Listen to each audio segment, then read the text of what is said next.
Le mercredi 21 novembre 2012, le collectif Belgorage s'est rendu à Mons pour rencontrer une nouvelle fois le professeur Christian Boucogno.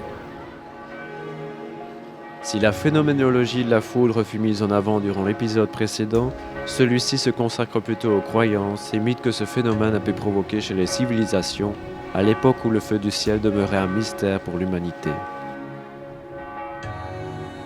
Depuis toujours, la foudre a impressionné l'être humain, d'où l'intervention régulière de celle-ci dans de nombreuses mythologies. Ce phénomène naturel s'avérant effrayant, autant parce que son atteinte est souvent mortelle, que par le mystère qui l'entoure. Ignorant l'ordre de la nature, les premiers hommes voyaient ainsi en l'éclair et le tonnerre le déchaînement des forces surnaturelles qu'ils retrouvaient dans la stabilité des roches ou dans le cours des astres. Par conséquent, on vit éclore des récits mythiques faisant appel au pouvoir mirifique des dieux. Foudre punitive, super arme céleste, tonnerre grondant et terrifiant, foudre fertilisante et fécondante associées aux pluies, ou foudre apprivoisée en tant que source énergétique.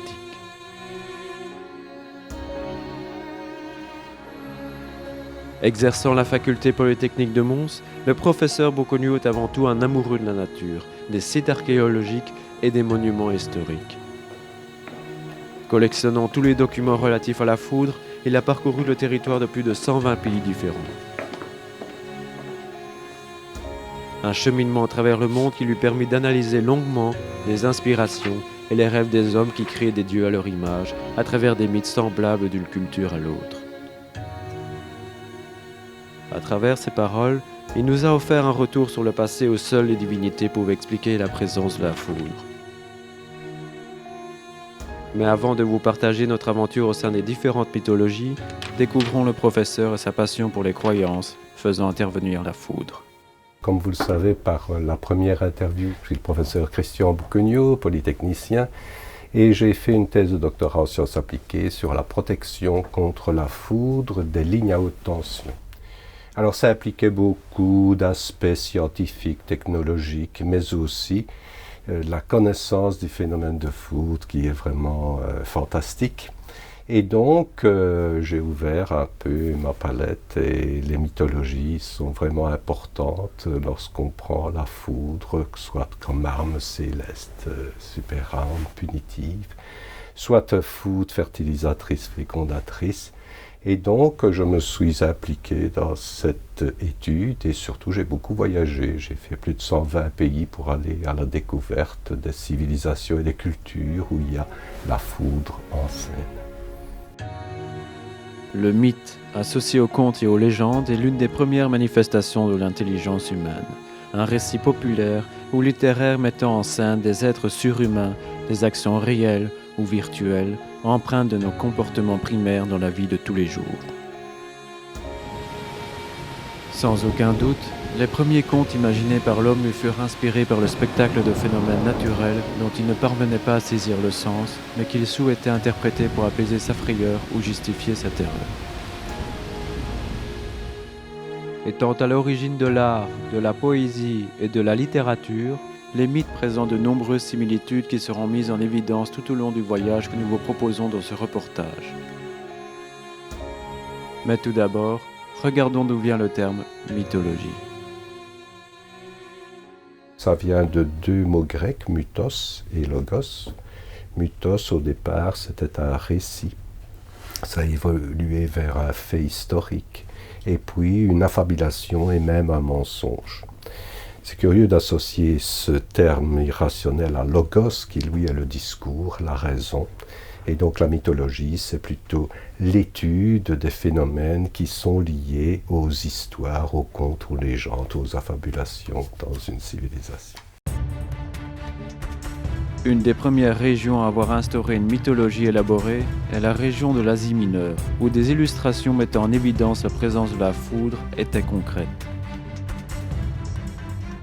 Nous vous proposons d'entamer un survol de la Mésopotamie, guidé par les paroles du professeur qui saura nous conter quels attributs possédait la foudre en ces lieux. Il y a une sorte de parèdrie qui se manifeste, donc un duo de dieux.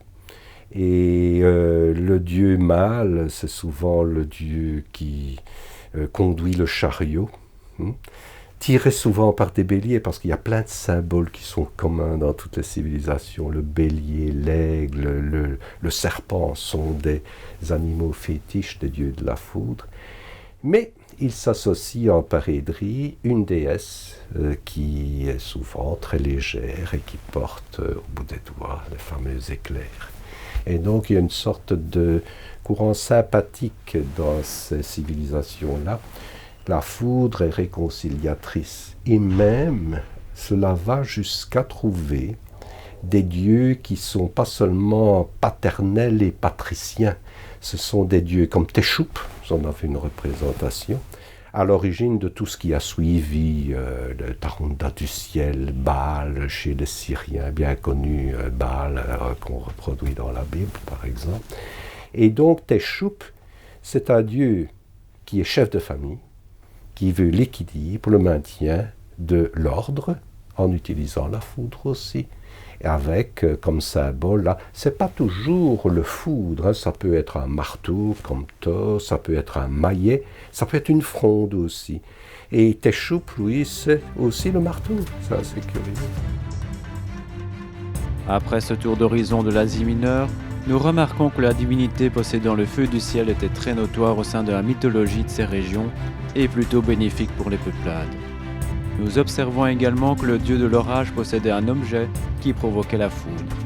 Observation qui se répétera régulièrement tout au long de notre parcours. Qui plus est, on voit que la notion de fécondité est également présente au sein des panthéons d'Anatolie, en ayant tous à leur tête une parèdrie qui s'illustrait d'un dieu et d'une déesse, le premier fécondant la seconde. Cela dit, avant de continuer avec des mythologies semblables, nous nous rendons en Égypte antique, où la foudre était plutôt attribuée au mal, bien que certains archéologues considèrent qu'il n'y a pas de dieu de la foudre spécifiquement en Égypte, cela créant d'ailleurs une certaine polémique. En fait, en Égypte pharaonique, il y a toujours ce fameux dieu. Vous savez que là, on épousait sa sœur. Donc, il y a Isis qui est femme et sœur d'Osiris. Il y a Nephthys qui est femme et sœur de Seth. Et Seth, c'est l'aspect polarité négative des dieux en Égypte ancienne. Osiris étant évidemment le dieu solaire qui apporte le symbole positif. Alors, Seth, c'est le méchant. Et dans les attributs de Seth, certains archéologues pensent qu'il y a la foudre. D'autres archéologues vous diront qu'il n'y a pas de dieu de la foudre en Égypte ancienne. Donc voilà la polémique. Cependant, on est certain qu'il y avait de la foudre en Égypte ancienne. La meilleure preuve, c'est que pour écarter les personnes indésirables, les prêtres égyptiens avaient eu l'idée d'entourer leur temple de houmas, munis de lamelles de cuivre. À l'approche de la perturbation orageuse, il y avait de l'effet de couronne, l'effet de Saint-Thème, et ça effrayait la population. Donc ils faisaient appel, prétendument, à la puissance du ciel pour punir la population qui n'était pas suffisamment aimable à leurs yeux. Mais il y a très peu de foudre en Égypte parce que c'est aussi, il y a le Nil, mais c'est fini, le reste c'est désertique. Or, il y a de la foudre, la meilleure preuve aussi, c'est qu'on a retrouvé des fulgurites immenses, jusqu'à 35 mètres de long, dans le désert qu'il y a, aussi bien côté libyen que côté égyptien, mais pas près du Nil. Si la foudre n'a pas une place prépondérante en Égypte, il en est tout autrement dans les croyances indo-européennes, à commencer par la Grèce antique, où Zeus, le dieu le plus important de la mythologie grecque, maîtrise la foudre au même titre que Jupiter dans la mythologie romaine. Ce genre de phénomène se rencontre également en Scandinavie et en Inde, où l'on observe respectivement Thor et Indra qui possèdent le contrôle de la foudre. Mais avant de s'aventurer dans ces dernières régions, faisons une première escale en Grèce pour en savoir davantage sur la mythologie associée. La mythologie grecque, elle est liée surtout au dieu suprême, Zeus. Alors il y a deux types de Zeus. Il y a Zeus Astropios, celui qui foudroie, et Zeus Bronton, celui qui tonne. En effet, dans la foudre, comme on l'a vu dans la partie phénoménologie, il y a les phénomènes lumineux, les éclairs, qui font partie de la foudre, et le tonnerre, lui, est la manifestation acoustique de cette foudre. Alors, chez Zeus, c'est terrible parce que la foudre est punitive. Zeus utilise sa super arme céleste, qu'on appelle souvent un trait de foudre, ou plus simplement le foudre, cette fois-là, et pas la foudre.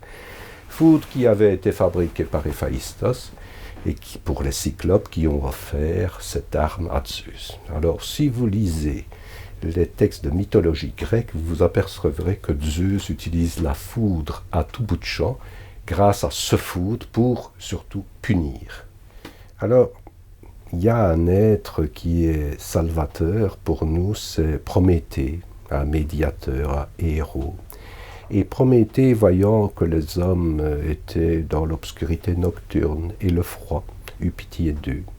Il essaya de ravir le feu du ciel, donc le foudre de Zeus, mal lui en prit parce que Zeus, pour le punir, a décidé de l'attacher à un rocher en haut d'une montagne. Tous les jours, il y a un aigle gigantesque, l'aigle important, attribut de Zeus, un aigle gigantesque qui lui laboure le foie de ses griffes, et chaque nuit les blessures se cicatrisent.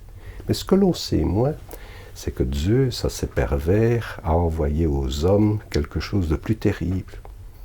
La femme, Pandora ou Pandore, femme qui n'a rien de plus pressé une fois arrivée à destination que de soulever le couvercle de la jarre qui contenait les maux et les maladies. À partir de cet instant, les hommes durent naître de cette maligne fécondité. Alors, j'insiste sur cette mythologie grecque parce que c'est peut-être une des seules fois où on va voir une différence importante avec d'autres mythologies, dans d'autres civilisations. Vous savez que les Grecs étaient très phallocrates, et donc la femme n'a pas un haut statut en Grèce antique, et ça changera plus tard.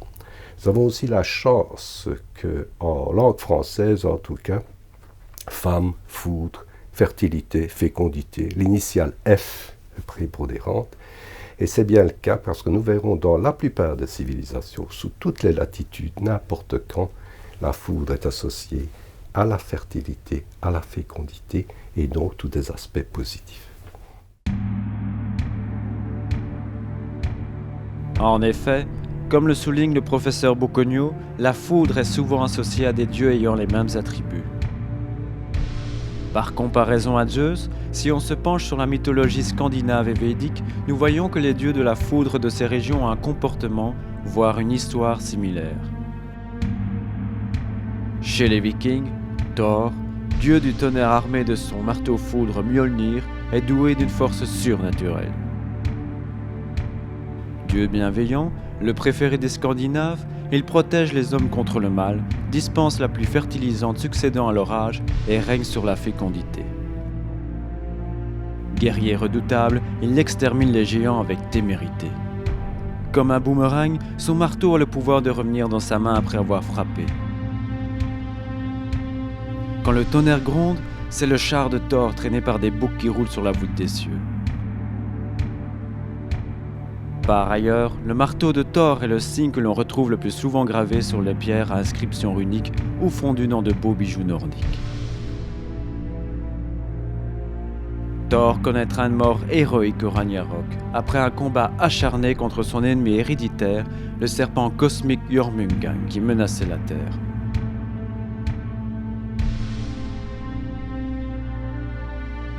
Thor l'étreindra et lui fracassera la tête d'un coup fatal, libérant la Terre de la menace qui pesait sur elle.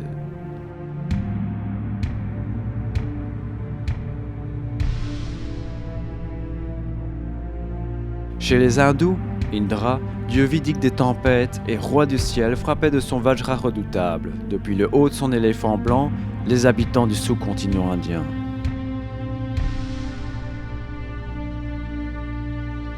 C'était une divinité bienveillante mais bourrue, belliqueuse mais compatissante.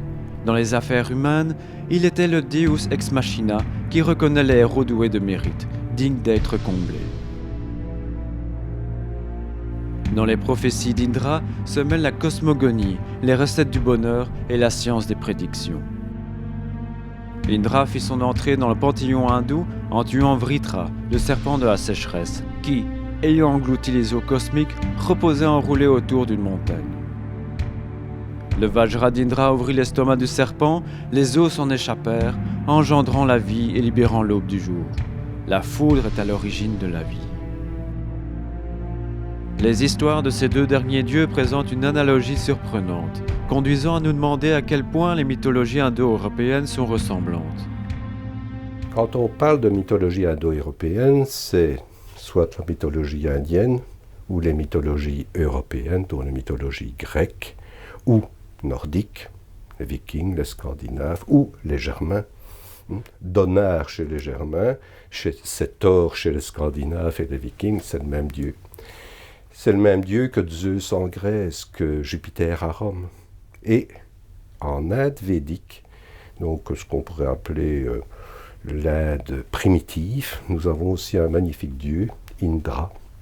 Indra qui se promène sur son éléphant et qui porte à foudre aussi, à Vajra, comme le foudre de Zeus. Comme Thor chez les Scandinaves qui porte Mjolnir, le fameux marteau qu'il utilise comme un boomerang, il envoie pour punir, le marteau lui revient dans la main. En fait, c'est beaucoup plus que la mythologie. Les langues indo-européennes, l'histoire des Indo-Européens est assez semblable du point de vue des contes et des légendes, et donc de la mythologie. Ainsi, si je prends Thor, il utilise son marteau pour crever la peau d'un serpent Jormungand pour envoyer l'eau partout sur la planète qui était soumise à une sécheresse incroyable. Je passe en Inde védique, j'ai Indra qui utilise le serpent Vritra pour les mêmes raisons à l'origine de la vie. C'est quand même curieux. On est dans des régions très distantes, on n'a pas de source commune, et on a les mêmes aspirations. Alors, c'est lié aussi aux cultures et aux langues indo-européennes, ces similitudes. Ainsi, je me plais toujours, quand on est jeudi, je fais des conférences le jeudi. Par fétichisme, mais tout simplement parce que jeudi, ça vient en français de Jovis, qui est Jupiter. Vous avez Joy en roumain, vous avez Giovedì en italien, Jueves en espagnol. Ça, c'est le jour du dieu de la foudre. Mais chez les Germains, c'est Donar, donc le Zeus local. Donar a donné Donnerstag en allemand, Donderdag en néerlandais. Vous avez aussi, évidemment, Thor, qui donne Torsdag en danois, norvégien, suédois, excusez ma prononciation, et même si les Finlandais parlent finnois et non pas une langue indo-européenne, c'est Torsdag aussi, et Thursday en anglais, c'est Thor. Alors, on n'imagine pas le nombre de similitudes qu'il y a dans tous ces dieux des civilisations indo-européennes. Pour les mêmes faiblesses, vous savez que Zeus se gênait pas pour féconder n'importe quelle déesse ou mortelle, même chose pour Jupiter, même chose aussi pour les dieux indiens et scandinaves. On ajoutera à cela que l'idée hiérarchique reste prépondérante. La régence du monde appartient de droit au dieu du ciel, jamais aux divinités de la terre ou de la mer, même chez les peuples marins comme les Grecs ou les Vikings. La foudre est constamment représentée comme l'arme des dieux. D'ailleurs, même dans la mythologie judéo-chrétienne, n'est-ce pas avec la complicité de la foudre qu'un certain Yahvé serait descendu sur le mont Sinaï pour dicter ses 10 commandements à Moïse, cet autre Prométhée, héros, médiateur, porteur de feu. Dans les récits mythiques de l'Apocalypse, au jugement dernier, la foudre est aussi perçue comme le symbole du châtiment divin.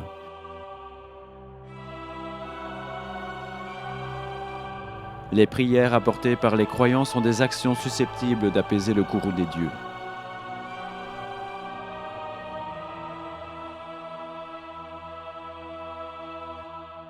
Dès l'Antiquité, des esprits téméraires tentèrent de réagir à leur manière contre la foudre et ses éclairs. Jules César aurait eu l'idée de porter une couronne de laurier sur la tête pour s'en préserver, alors que les empereurs romains, Auguste et Sévère Alexandre, rampaient sous la dépouille d'un veau pendant les orages.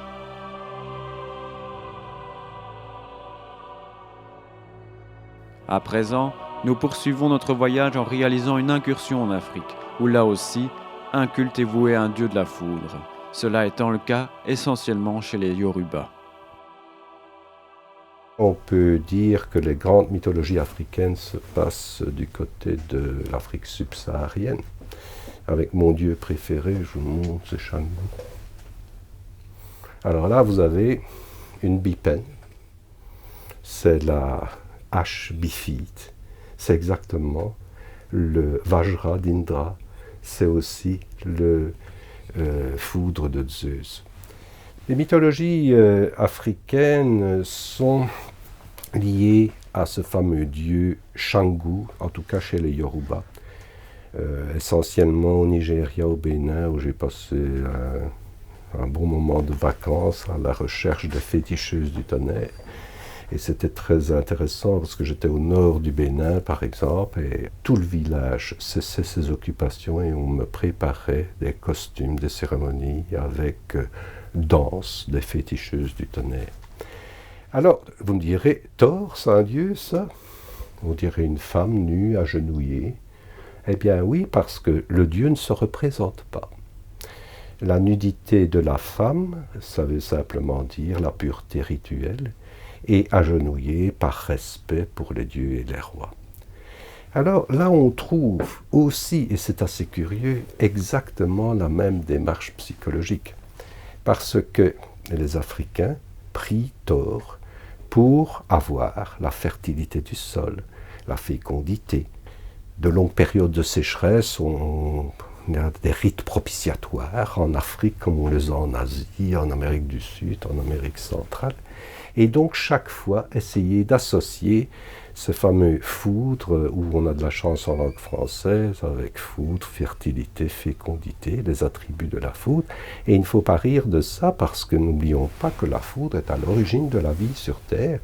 Vous pouvez le montrer à partir des ingrédients primordiaux, qui étaient l'eau, le méthane et l'ammoniac sous forme, méthane, ammoniac, méthane, eau, on a réussi à créer les radicaux à la base des premiers acides aminés.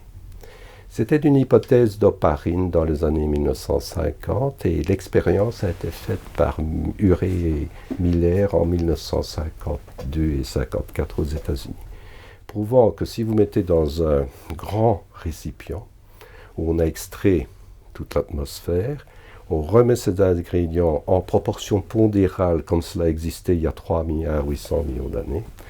On fait des décharges de foudre et on fabrique les premiers radicaux. 85% des scientifiques croient à cette hypothèse à l'origine de la vie sur Terre. Comme dit par le professeur, l'attribution de la fécondité à la foudre n'est pas dénuée de sens dans le monde réel. On voit encore une fois les nombreuses ressemblances que Shango possède vis-à-vis des dieux de la foudre des mythologies survolées précédemment. En plus des attributs de la foudre, du vent, de la fertilité et de la fécondité, Shango préside également la lutte contre les maladies contagieuses et aux naissances, d'où les ornements de statues de femmes et de mères à l'enfant présents dans les sanctuaires de Shango.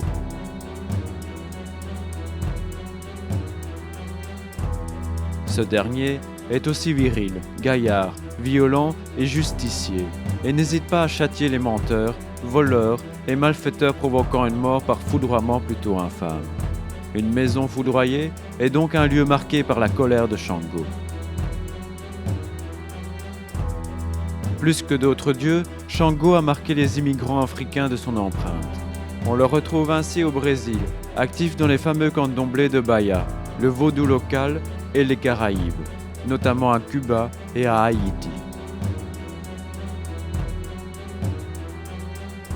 En Haïti du Sud, Shango continue à contrôler les cieux impétueux, alors qu'en Haïti du Nord, il est syncrétisé en Saint Jean-Baptiste, appelé Santiago, un être si violent qu'en vue de réduire sa puissance, Dieu le saoule le jour de sa fête qui tombe le 24 juin, c'est-à-dire en plein été orageux. À Cuba, Malgré son caractère viril, Shango est syncrétisé en Sainte Barbe, appelée Santa Barbara dans ces régions et associée aux éléments tonitruants. Enfin, au Brésil, Shango est syncrétisé en Saint Jérôme. Maintenant que nous sommes dans les contrées américaines, restons-y en nous penchant sur les mythologies de l'Amérique précolombienne. Tout d'abord, voyons quels sont les types de dieux qui existent dans ces contrées. Là, on a beaucoup de dieux de la foudre qui sont surtout des dieux de la pluie. La foudre est toujours associée aux perturbations orageuses qui donnent beaucoup d'eau. Et ce sont des pays, vous entendez sans doute toutes les peuplades qui vont du Mexique ancien jusqu'aux Incas en Amérique du Sud. Et là, on a des dieux qui se ressemblent aussi. On a Tlaloc chez les Aztèques, Cortico chez les Zapotèques, on a Chac chez les Mayas et on a Illapa chez les Incas. Bien d'autres dieux aussi, parce qu'il y a bien d'autres sous-cultures dans cette Amérique précolombienne, mais chaque fois, toujours les mêmes attributs. Le dieu de la foudre est prié pour apporter l'eau avec la foudre, pour empêcher la sécheresse. J'ai toujours l'air de parler des aspects positifs, il ne faut pas oublier non plus qu'il y a des aspects négatifs. Et tous ces dieux sont des dieux très moralistes. Pas question dans ces régions d'avoir des femmes adultères, parce que là la punition est sévère. Pas question de mentir, pas question de voler. Et donc ces dieux que l'on prie pour les bienfaits de la nature sont aussi des dieux punisseurs, un petit peu comme ce que l'on a aussi dans nos régions européennes, dans l'Antiquité, partout. Il y a toujours ce double aspect, à la fois de punition et d'apport positif en fertilité, fécondité. Ainsi, comme nous l'avons mis en évidence avec Shango, les dieux de la foudre ont souvent les mêmes bienfaits, mais aussi les mêmes méfaits, comme l'a souligné Christian Bouquegnaud. Pour revenir sur les mythologies précolombiennes, on voit que Tlaloc, Coquico, Illapa et Chac sont à la fois des dieux de la foudre, de la pluie et de la fertilité.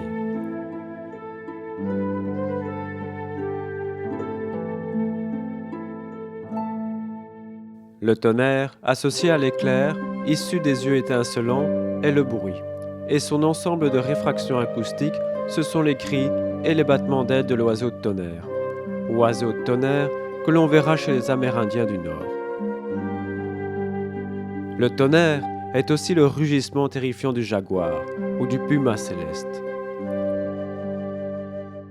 Au Pérou se tiennent les murailles zigzagants de Sacsayhuamán, près de Cusco, la capitale inca. Certains archéologues attribuent à ces constructions gigantesques la forme des mâchoires du jaguar ou du puma céleste vénéré par les Incas, alors que d'autres pensent qu'il s'agit plutôt d'une représentation des éclairs d'Illapa, dieu du tonnerre, figurant digne du panthéon inca, qui gronde dans le ciel et fait claquer sa fronde, mais régule la vie sur terre.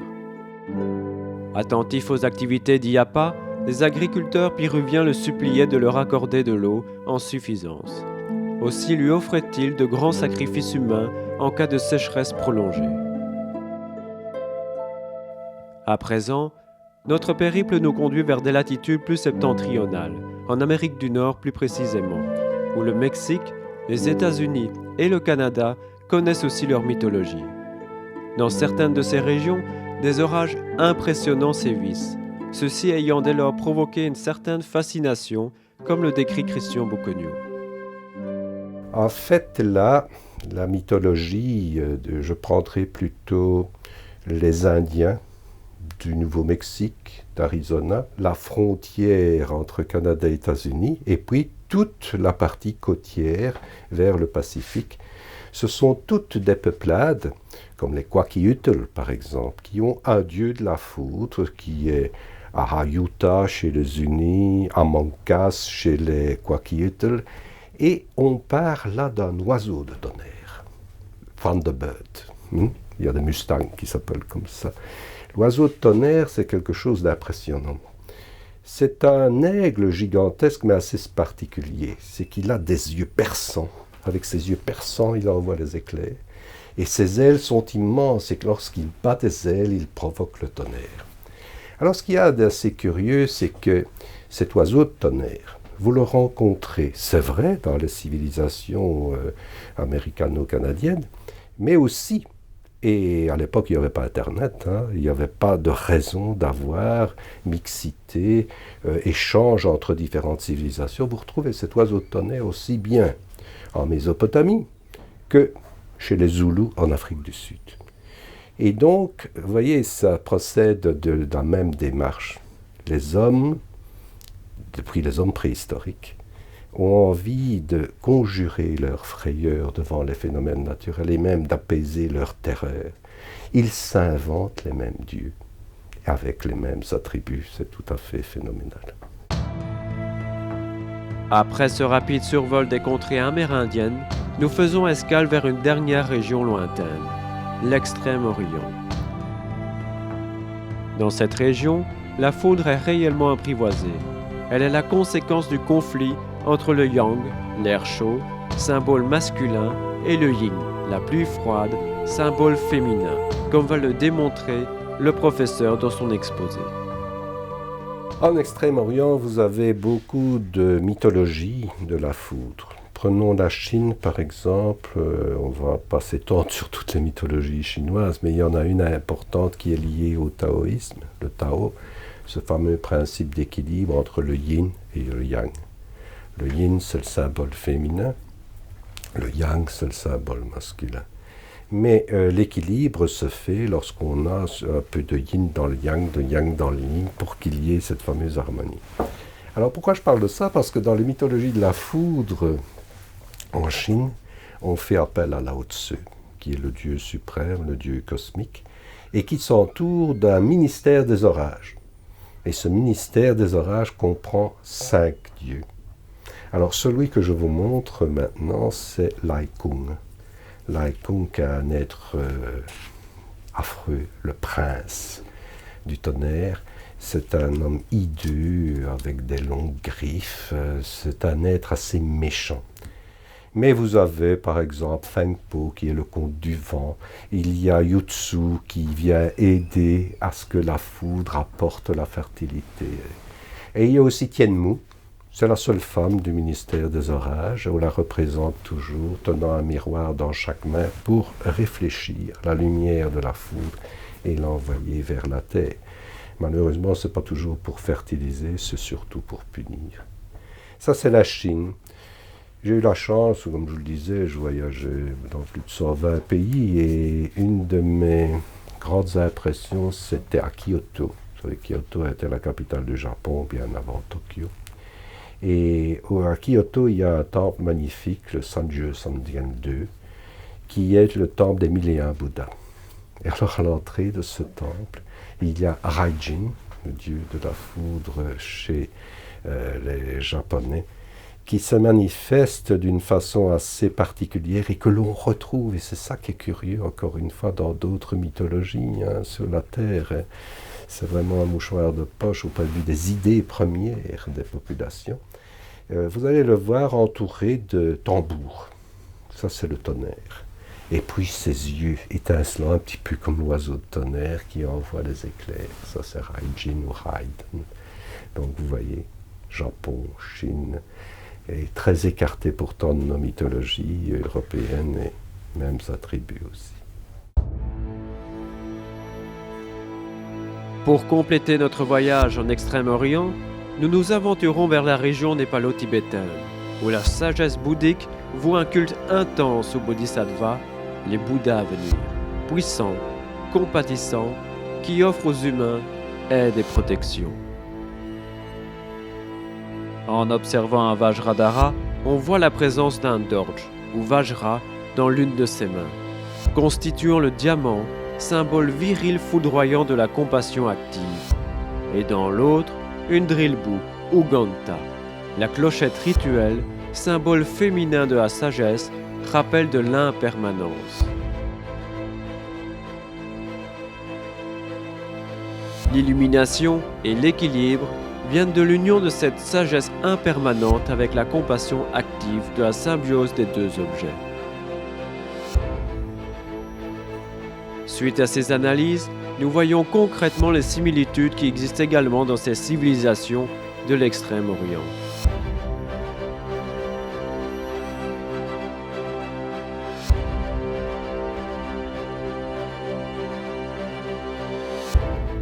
Bien plus proche de la Belgique, en Europe occidentale, nos ancêtres possédaient aussi leur mythologie. Étant jadis appelé Gaule, on y vénérait le dieu du tonnerre, Taranis, qui a désormais donné son nom à une sonde spatiale destinée à analyser les orages depuis l'espace. À côté de la mythologie, une vieille coutume incitait les paysans à porter dans leur poche par temps orageux une pierre de foudre. Cela en psalmodiant « Pierre, Pierre, garde-moi du tonnerre ». Bref, sans plus attendre, voyons plus en détail les cultes qui se tenaient chez nous. Si on dit chez nous en Gaule, par exemple, là, notre dieu de la foudre, c'était Taranis. Taranis en gaulois, ça veut dire tonnerre. Et Taranis a tous les attributs de Jupiter, le Jupiter romain. Alors Taranis, il est représenté en tenant une roue dans une main et des S dans l'autre main. Les S, ce sont évidemment les éclairs. Et la roue, sur les chaussées romaines, quand elle tourne, ça fait boum boum, c'est le bruit du tonnerre. Donc il y a beaucoup d'attributs qui sont les mêmes. Comme on retrouve les mêmes attributs chez les dieux que j'appellerais plutôt slaves, parce que ça, j'en ai pas encore parlé, c'est Perun, par exemple, près de Saint-Pétersbourg, dans la Russie ancienne. Et tous ces dieux de nos régions ont les mêmes attributs. Et alors, il y a encore des saints de tous ordres, notamment 2 saints dans nos régions. J'avais regardé dans le dictionnaire hagiographique et j'avais trouvé 76 saints d'Onin. Et il y en a un seul que l'on prie pour se protéger de la foudre. Et son histoire, je vais vous la raconter parce qu'elle est succulente. C'était un général romain en Numidie. Et ça se passe au IVe siècle de notre ère. Et ce Donatius, avait été foudroyé. Alors, en 1652, il y a le père jésuite Herde à Münsterreif. Münsterreif, c'est un beau village que je vous recommande d'aller voir l'été. C'est pas loin de Bonn. La ville la plus proche, c'est Euskirchen. Et ils avaient décidé qu'il fallait ramener, puisque ce général romain était d'origine Münsterreif, germanique originellement, et donc on avait décidé d'aller rechercher les reliques de Saint Donat. Ces reliques étaient à Sainte-Agnès sur la magnifique Piazza Navona à Rome, et donc les reliques sont arrivées à Euskirchen, mais par un temps épouvantable, orageux. Et le jour de la transfiguration, le père Herde, jésuite, au moment où il présente les reliques dans l'église, sur l'autel, il est foudroyé. Alors, miracle, il se relève. Alors là, c'est des banalités que vous connaissez par la partie phénoménologie. On ne meurt pas quand on est foudroyé, 1 fois sur 10 peut-être. Et il avait seulement quelques brûlures superficielles, parce qu'il ne faut pas oublier qu'en fait, si un coup de foudre passe directement sur l'être humain, la plupart du temps, il va suivre, lécher la partie la plus conductrice du corps, qui est la peau ionisée en dessous des vêtements humides. Donc, mais voilà, on en fait donc tout un cérémonial pour Saint Donat qui est prié pour se protéger de la foudre. Et il y a beaucoup d'églises catholiques dans le sud de la Belgique, de Saint-Donat, Arlon et dans d'autres villages voisins. Le deuxième saint que l'on prie, surtout pour se protéger de la foudre, et là ça vient aussi du Proche-Orient, c'était Sainte Barbe. Sainte Barbe, Santa Barbara, c'est la syncrétisation de Canggu, entre parenthèses, aussi bien à Cuba, en Haïti, dans les Caraïbes. Parce que quand les esclaves sont partis au XVIIe siècle du golfe du Bénin, ils traversaient l'Atlantique, 1 sur 3 décédés en route. Je ne sais pas si vous avez vu comment on enfermait les esclaves dans des cages. Et ceux qui y arrivaient, on transportait le dieu Xangô aussi bien au Brésil que dans toute l'Amérique centrale. Alors au Brésil, c'est Saint Jérôme qui est la sacralisation de Xangô. En Haïti et à Cuba, c'est plutôt Santiago, Saint Jean-Baptiste. 24 juin, la fête, parce que la foule dans les Caraïbes, le 24 juin, ça tonne. Et aussi, assez curieusement, une sacralisation d'un dieu masculin en sainte féminine, Santa Barbara, Sainte Barbe. Alors, ce qui est amusant, l'histoire de Sainte Barbe, là aussi, c'est tout à fait curieux, c'est des superstitions rares. En fait, Sainte Barbe, fille de Dioscore, qui était un satrape syrien, aussi au IVe siècle de notre ère, elle avait voulu se convertir au christianisme à l'époque. N'oubliez pas que c'est en 325 que Constantin, empereur, a imposé la secte comme religion d'État. Et à ce moment-là, Sainte Barbe renie sa religion. Mais le père, ayant un rôle important dans la vie politique de la région, ne supportait pas ça. Donc il va jusqu'au tribunal et il fait condamner sa fille à la mort parce qu'elle ne veut pas renier sa religion. Alors mal lui en prie, dit-on, parce qu'en descendant de la tour, elle est toujours représentée avec une tour, où il avait décapité sa fille, il est mort foudroyé. Alors la légende continue, on dit que le juge Martien, puis après, a aussi été foudroyé. Et donc on prie Sainte Barbe, aussi bien dans cette école, les polytechniciens, tout ce qui est tonitruant, c'est la fête des mineurs, le 4 décembre. Alors ce qu'on oublie de dire, c'est que depuis 1969, elle est retirée du calendrier catholique. Mais enfin, ça c'est les festivités, le folklore, c'est lié aussi aux contes et légendes de la mythologie. Si notre périple au sein des croyances a commencé avec l'Asie mineure, nous achèverons celui-ci avec un retour plus lointain dans le passé. Plus exactement, au temps préhistorique, qui représente la période où les premières illustrations de la foudre ont été érigées. Durant cette époque, la foudre allumant des branches sèches fournissait lumière et chaleur aux premiers hommes, bien avant que ceux-ci n'aient appris à faire eux-mêmes du feu. Dans certaines régions, la présence des éclairs s'est fait ressentir au point que des gravures rupestres furent consacrées à ce phénomène, comme c'est le cas en France, au Mont Bégaud, dans la vallée des Merveilles et de Fontanalbe, près de Nice. Sur ce site très foudroyé, on y trouve de nombreuses représentations, avec des signes d'éclairs en zigzag datant de 4 millénaires. Parmi ces gravures, nous trouvons celle dite du sorcier, qui illustre un anthropomorphe tenant une lame de poignard triangulaire dans chaque main, personnifiant le dieu de l'orage, brandissant ses foudres, tel Elnibel en Mésopotamie, à la même époque, vers 2150 avant notre ère. Christian Boccogno s'étant rendu dans de nombreuses régions où des gravures rupestres ont été réalisées, il nous livre quelques analyses effectuées sur ces figurations durant son périple au sein des régions où la foudre fut représentée pour la première fois. Les plus anciennes sont en Australie du Nord, dans la terre d'Arnhem, là où j'ai pris les clichés que vous voyez avec Namargon, The Lightning Man, l'homme de foudre. Et là aussi, c'est amusant parce qu'il est représenté entouré d'une sorte d'aura, mais ce sont l'équivalent des micro-tambours, le fameux bruit du tonnerre. Et là, il y a un symbole très clair qui est ramené à la fertilité et surtout à la fécondité parce qu'il a un attribut masculin très développé.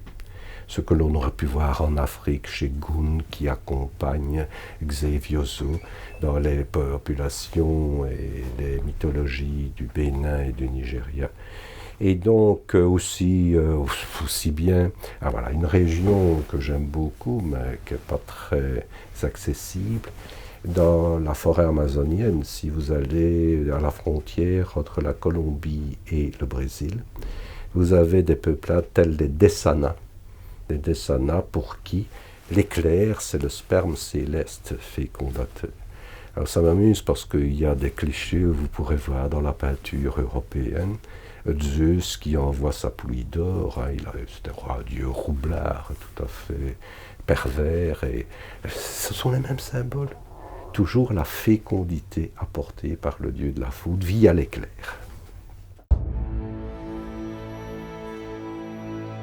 Comme le fait remarquer le professeur, les similitudes entre les interprétations des peuples vis-à-vis de la foudre étaient déjà présentes depuis les temps les plus reculés. Cette similitude connaît pourtant des nuances significatives en Australie du Nord, cela provenant des conditions climatiques locales. En terre d'Arnhem, par exemple, les aborigènes de cette région racontent l'histoire du géant Djambual, qui possédait une énorme épée appelée l'Arapan. Cet être divin gardait les plages contre les nouveaux arrivants jusqu'au jour où des envahisseurs venus de l'archipel indonésien réussirent à le vaincre. Mourant, ce dernier jura qu'on entendrait sa voix terrifiante à chaque orage. On voyait l'Arapan traverser le ciel austral comme une étoile filante et ricocher sur les rochers, provoquant des étincelles énergétiques. Plus à l'ouest, les Gunwingu ont une légende bien plus sinistre. Namargon, l'homme de foudre, erre dans les cieux, une épée dans chaque main. Pendant la saison des pluies, il sort de la mer et vit dans les nuages, mais il n'est pas qu'un simple phénomène climatique. De sa voix de tonnerre, il admoneste les foules et siffle férocement dans les oreilles des pêcheurs. Ses épées transpercent le ciel d'arcs étincelants, font éclater les arbres, fissurent le sol, punissent les malfaiteurs. De plus, Namargon incinère les femmes infidèles et leurs amants adultères dans l'enfer du feu céleste.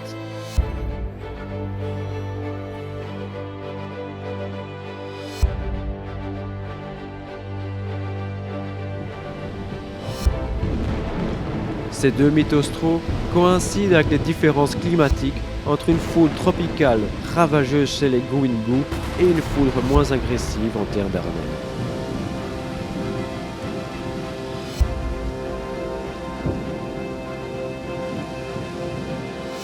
Beaucoup l'auront constaté que de nombreuses similitudes existent entre les croyances des peuples à travers le monde. Cela se jouant autant sur le fond que sur la forme. Il est courant de voir des histoires mythiques provenant de civilisations bien différentes évoluer d'une manière parallèle. Ces similitudes pourraient mener notre esprit à s'imaginer que c'est par communauté d'origine ou par interpénétration des peuples qu'elles se sont créées. Et pourtant, il n'en est rien, comme le démontre Christian Boucognou. L'être humain, qu'il soit à Tombouctou, à Arnhem ou à Mons, c'est un peu la même structure de pensée dans l'inconscient collectif. Ce que je veux dire par là, c'est que finalement, je me mets à la place des êtres primitifs. Qu'est-ce qu'ils avaient ? Ils avaient les phénomènes naturels. Ils voyaient la foudre, ils ne pouvaient pas expliquer les choses. Ils voyaient les astres se déplacer, ils voyaient la stabilité des roches. Et ça les interpellait. Et donc, il fallait qu'ils justifient ça sans avoir de vernis scientifique comme nous l'avons maintenant pour expliquer ces phénomènes. Donc, il fallait qu'ils conjurent, je l'ai dit à plusieurs reprises, cette frayeur. Et donc, je crois que quel que soit l'endroit sur la planète où ils étaient à n'importe quelle époque, ils se sont posés les mêmes questions. Quand les premiers hommes ont vu pour la première fois le feu apparaître, c'était fort probablement par un coup de foudre et qui a fait éclater des roches ou incendier des forêts. Donc je n'ai pas de réponse évidemment définitive, il n'y a pas de certitude bien entendu, mais je pense que c'est cela, les aspirations et les rêves des hommes qui font partie des mythes indispensables à l'étude de l'origine sociologique de nos sociétés. Ainsi, si les nombreuses mythologies évoquées durant notre parcours sont différentes d'un point de vue figuratif, nous aurons vu que les similitudes intrinsèques qui existent pourtant entre elles n'ont pour origine que le fruit du hasard. Hasard qui peut s'expliquer par une réaction purement anthropologique face aux phénomènes naturels subis par les peuples, comme le démontre le professeur. On s'aperçoit, et je l'ai dit à plusieurs reprises, c'est assez curieux, la mythologie, elle est presque unique dans le monde entier, à des époques où on ne communiquait pas entre nations. C'est-à-dire que les aspirations des êtres primitifs sont les mêmes. On se crée les mêmes dieux avec les mêmes attributs. Ce que l'on veut surtout, et il y a deux expressions clés, c'est on n'aime pas d'être terrorisé et on n'aime pas d'être effrayé. Alors ce qu'on veut à tout prix, c'est conjurer le sort et donc s'inventer des dieux, des mythes qui pourraient, dans la vie de tous les jours, par des êtres extraordinaires comme les dieux, par des actions extraordinaires qui sont aussi bien réelles que virtuelles, et on veut partout essayer de conjurer le sort. Mais je ne voudrais pas en rester là sans vous dire que, bon, la foudre, oui, ça terrorise parfois, mais elle est indispensable, la foudre, sur notre planète. Et donc, on l'a dit, elle serait à l'origine de la vie. Elle est indispensable à notre survie, parce qu'imaginons qu'il y ait plus ces fameux 100 coups par seconde en permanence sur la planète, eh bien la couche ionosphérique se décharge et en une demi-heure, il n'y a plus de vie sur Terre. Il y a aussi le fait de l'aspect fertilisation qu'on a mis en évidence grâce aux mythologies. C'est que, allez, imaginons, bon, j'ai sillonné l'Indonésie, parce que ce pays était très foudroyé. Passons-nous à Bornéo. Vous êtes dans un pays à mousson. Il y a 30-40 cm de couches de sol arable. En une saison, la végétation pousse à 50 mètres de haut, et puis c'est complètement ravagé. Eh bien, il est prouvé que s'il n'y avait pas l'activité orageuse, vous n'auriez pas de repousse de la végétation comme ça. Et qu'est-ce qui se passe? Il ne faut pas oublier que la foudre, dans ses propriétés, a la possibilité de combiner directement l'azote et l'oxygène de l'air, ce que peu d'espèces végétales peuvent faire directement. Donc, coup de foudre, azote-oxygène se combinent. L'ion nitrate, en grande quantité, c'est les pluies acides, mais en petite quantité, ça participe aux engrais naturels, sans que l'homme ait à aller mettre avec son petit arrosoir l'eau qu'il fallait. Et donc, une conclusion que j'aime bien dire aussi, c'est que finalement, notre planète, c'est un monde en perpétuelle évolution, et la foudre est un spasme qui participe à l'opération. Je voudrais dire aussi, si vous me permettez, parce que c'est le fruit plutôt d'une réflexion personnelle, en analysant toutes ces mythologies, on s'aperçoit que depuis les origines, les êtres humains ont été remplis des mêmes sentiments, d'amour et de haine, de vengeance et de compassion, et aussi de crainte surtout dans la vie de tous les jours. Notre voyage dans le monde mythologique de la foudre touchant à sa fin, nous vous donnons rendez-vous pour un prochain épisode d'Histoire de Rage.